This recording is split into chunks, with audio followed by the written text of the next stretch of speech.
Hello and welcome. I'm Thomas Porteous and you're watching the World Report on NewsX World. Let's take a look at some of the top headlines of this hour.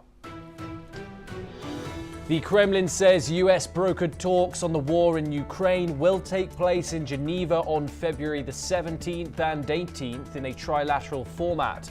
Moscow says the delegation will be led by Vladimir Medinsky, who headed earlier rounds of failed negotiations. US Secretary of State Marco Rubio calls this a defining moment as he lands with the US delegation to the Munich Security Conference. Ukraine, China and Iran are on the agenda amid strains over transatlantic ties and President Trump's remark on Greenland. Brussels says China's duties of up to 11.7% on certain EU dairy products are unwarranted and unjustified. The European Union notes the final rates are lower than earlier proposals, but says the 5-year measures remain a concern. French President Emmanuel Macron calls for mandatory electoral bans for officials guilty of anti-Semitic or racist discriminatory acts. He says the government and parliament will strengthen penalties, speaking at a commemoration for a victim of anti-Semitic violence. Bangladesh's opposition BNP wins a landslide general election, returning to power after nearly 2 decades. The victory sets up Tariq Rahman to become prime minister as the country emerges from months of unrest and economic disruption. 3 brothers, including an 8-year-old, are killed near Ukraine's eastern front line, while a Russian drone strike kills 1 and injures 6 at a Black Sea port near Odessa. Officials say the boy's mother and grandmother are also wounded, and energy infrastructure in Odessa is badly damaged. Canadian Prime Minister Mark Carney will attend a vigil in Tumbler Bridge, British Columbia, where 9 people were killed in a mass school shooting. The visit comes as the country grieves one of its worst gun attacks in recent years. The United States is sending a second aircraft carrier to the Middle East amid rising tensions with Iran. The move will reinforce the USS Abraham Lincoln already in the region, as President Trump says a deal with Tehran could come within a month. We start this hour in South Asia, and Bangladeshis have gathered for prayers in Dhaka following a historic parliamentary victory for the opposition Bangladesh Nationalist Party. Led by Tariq Rahman, the party's win positions him as a potential prime minister as the country emerges from months of political unrest and economic disruption. Let's listen into what a resident has to say on the results. আমি আল্লাহর কাছে একটা জিনিস চাবো যে আজকে যেই দেশের প্রধানমন্ত্রী আগামীতে প্রধানমন্ত্রী তার আক্রমণ হবে আমি চাই যাতে দেশটা সুন্দরভাবে পরিচালনা করতে পারে এই যে প্রেসিবাদী সরকার যে কি চলে গেছে এই দিকটা যাতে তারা না দোষ দিতে পারে বিএনপির উপরে আগামী সরকার যাতে দেশ সুন্দর করে পরিচালনা করতে পারে সেই জন্য আমি দোয়া করি Preliminary vote counts indicate that the BNP has secured a majority of seats in the National Parliament. Meanwhile, in a statement, BNP Senior Joint Secretary-General Rahul Kilbir Rizvi have congratulated the people of Bangladesh, hailing the People's Party landslide victory. Joining us now is Major General Sudhakar G, a senior geopolitical and strategic defence expert joining us live from Jaipur. Thank you very much for joining us here on NewsX World. It's always a great pleasure to speak to you. A win consolidated now by the Bangladeshi National Party. Abdul Rahman set to be the next Prime Minister of Bangladesh if all goes well. Before we get in what it means for India and the rest of the region, domestically, what does the BNP stand for, and how will Bangladesh be governed with Rahman at the helm? Good evening, Thomas. Thank you for inviting me for your show. What it means, as per my take, is that there is some kind of a restoration of democracy to Bangladesh, maybe non-inclusive to some an extent, but the people's aspiration has been cast by a thumping majority to the BNP, winning almost 212 seats out of 300. That reflects the sentiments and the aspiration of the people of Bangladesh. And trailing behind Jamaitis, I would say, despite their genocidal involvement during 71 operations, killing almost about 3 million people, same Bangladeshis, and raping and lynching and looting and pillages and all that of almost 250,000 people, women, girls, children. Despite that, winning 77 seats is definitely not very favorable, but I would say there would be a strong opposition to the ruling party to comparatively to large an extent. Having said that, I would say the stability is definitely visible at the end of the tunnel in some form or the other. Something is better than nothing. Awami League, which is a predominant political party, since they have been banned, they would, I am expecting them to put in their all political and all strength and effort to get back to the mainstream as early as possible. But that time will tell us. But for the time being, I think it's a good turnaround, and normalcy should be looked at in an optimistic way, despite all challenges. Back to you, Thomas.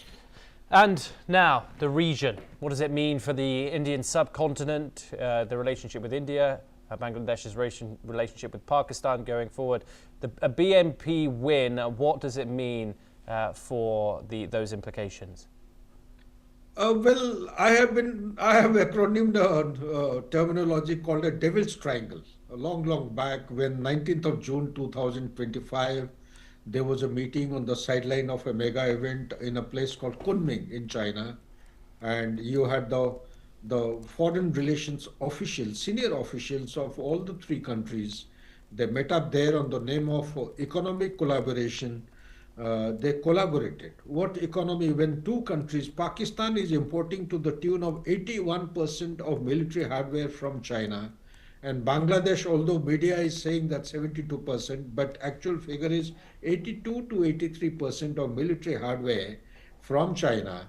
Now they are going in for an agreement for state-of-the-art fourth-generation aircraft, JF Thunder, J-15 Thunder, J-17, it's called a Thunderbolt or Thunder alone.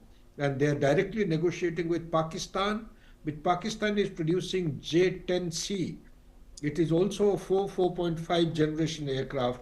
These kind of capital and technological intense platforms will put Bangladesh into a long-term strategic dependency. The ecosystem will change, and all these things, they indicate towards something beyond the economic collaboration for which they had met on the sideline in Kunming on 19th of June.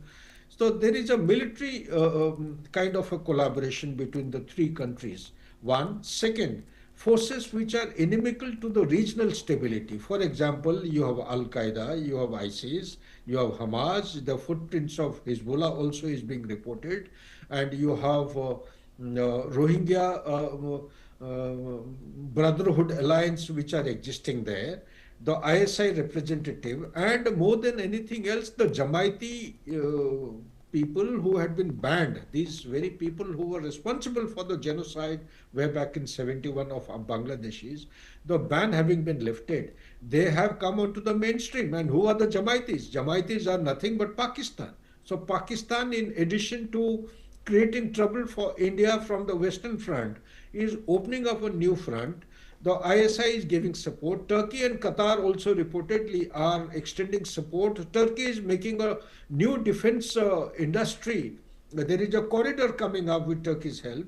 And the piece of land which had been assured to be given by Sheikh Hasina government to India near Chittagong tract, has already been allocated to China for development of a defense industry, plus the Tista River water dispute, which is the very long pending issue between Bangladesh and India, that had been assured to be given to India during Sheikh Hasina's time. Now it has been assured to be given to China. Under these circumstances, the entry of USA to push back China in multiple forms is a welcome development. China, having penetrated into Bangladesh in different forms for past several years, is unlikely to, take the pushback in earnest. It is also going to strategize itself so that it retains its dominance in the region.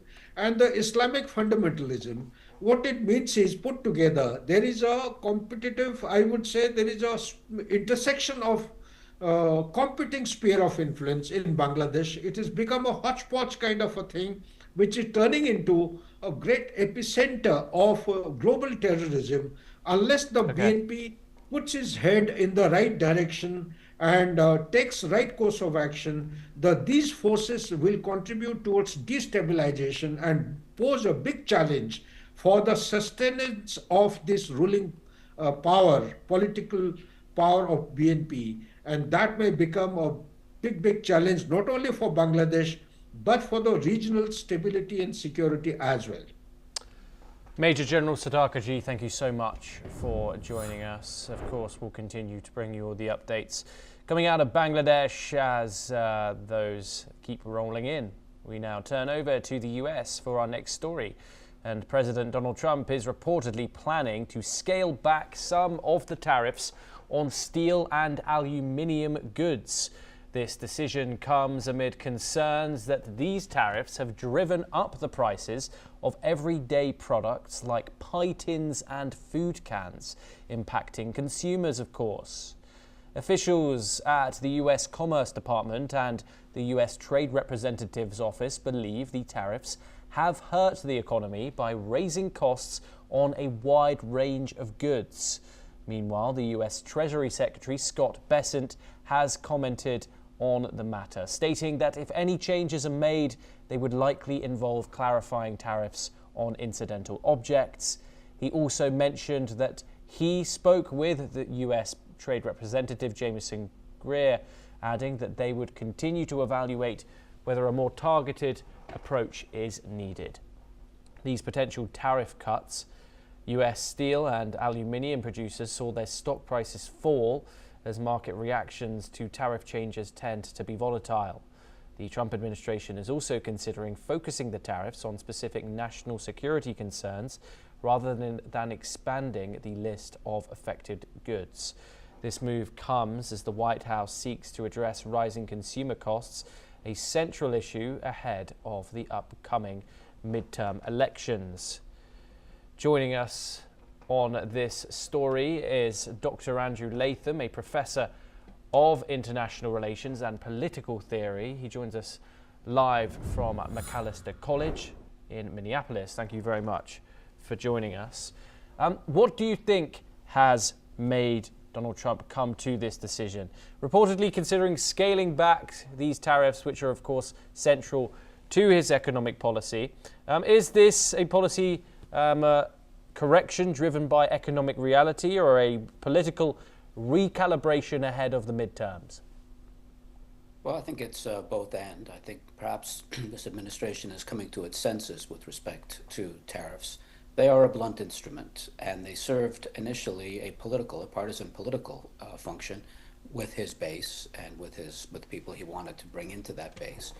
And I think now there's been a recalibration because the blowback has affected that base disproportionately. They're the ones who are buying the pie tins, for example, and they're paying more for them.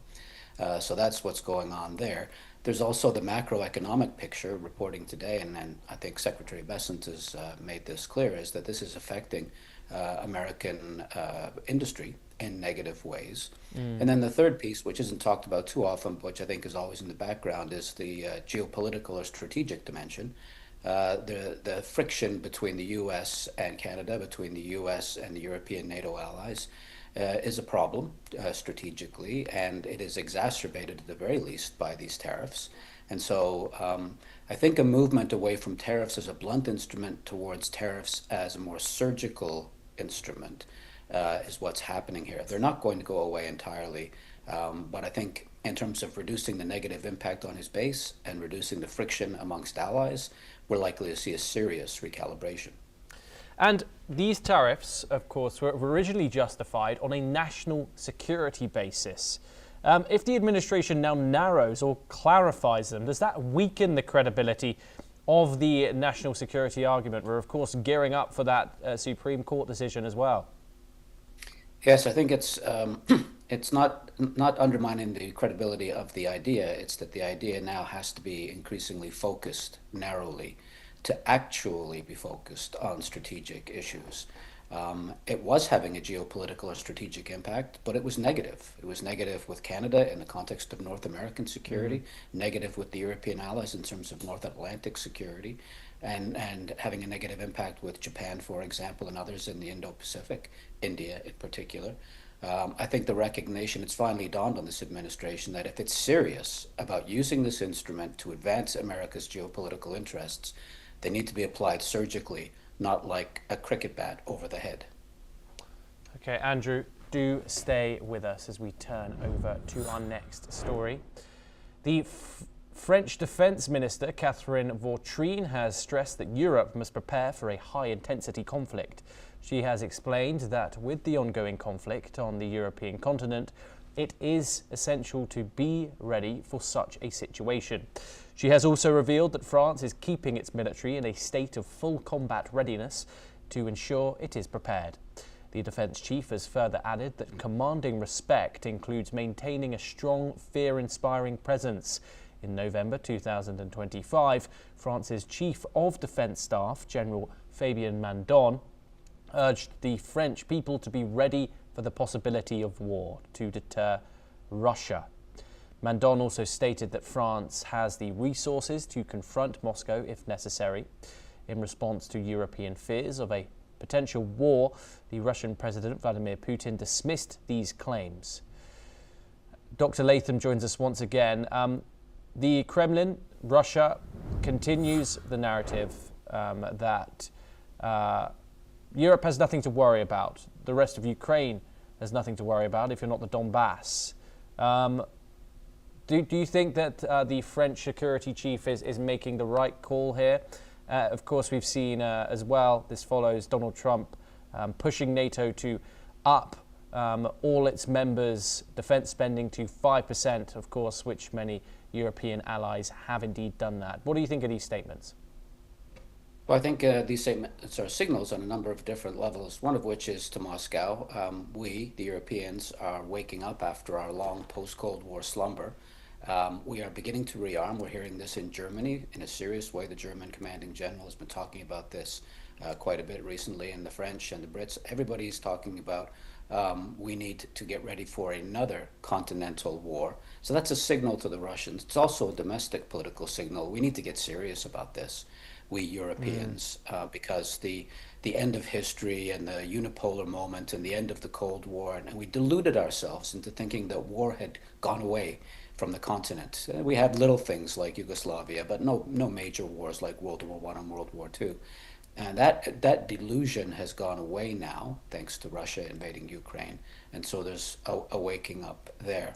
And the third signal is, of course, always from Paris, we, the French, are going to lead this effort. We, the French, are the continental superpower. We, the French, are the natural leaders and have been since we left NATO's Unified Military Command back in 1966. So it's a signal that's beamed in a number of different directions and carrying a slightly different message in each direction. But it does reflect the reality that the Europeans have finally realized that the post-Cold War era, with all of its promise of globalization and peace and prosperity, is definitively over. Time to wake up and smell the coffee. Indeed. And Dr. Latham, what does full readiness actually mean in operational terms? Troop levels, reserves, logistics, nuclear posture, what does it mean in 2026? All of the above. The Europeans have to do a better job, first of all, recruiting, and the Germans are even talking about conscription, a draft, which is really quite amazing when you think about it. They have to overcome the post-World War II anti-militarism in places like Germany, for example. But it's not just recruiting, it's training, it's equipping with the right kind of kit. The character of war has been transformed. Drones, AI, all of that. None of the European militaries are ready for this kind of war. Yeah. The Russians are. The Ukrainians are now, but they weren't at the outset. So there's that. And then, of course, there's just levels of spending. You can't do that. You can't recruit large forces, train large forces, and equip large forces without large budgets. And there are a lot of competing demands on European national budgets for welfare, for economic development of one kind or another. So that's the context. And I think we are seeing a tectonic shift in European politics around this issue. Andrew, do stay with us once again as we turn over to our next story. Russia has outlined potential areas for economic cooperation with the Trump administration, including the possibility of using the US dollar in bilateral transactions once the Ukraine is settled. According to an internal Kremlin memo, reports have suggested 7 key areas where Russian and US economic interests should align.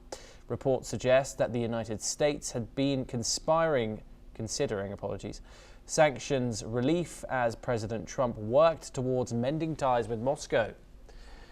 Dr. Latham joins us once again on this. Do you think that this really could happen? Russia has reportedly identified 7 of these areas for potential economic cooperation. Is this a serious diplomatic opening with this administration?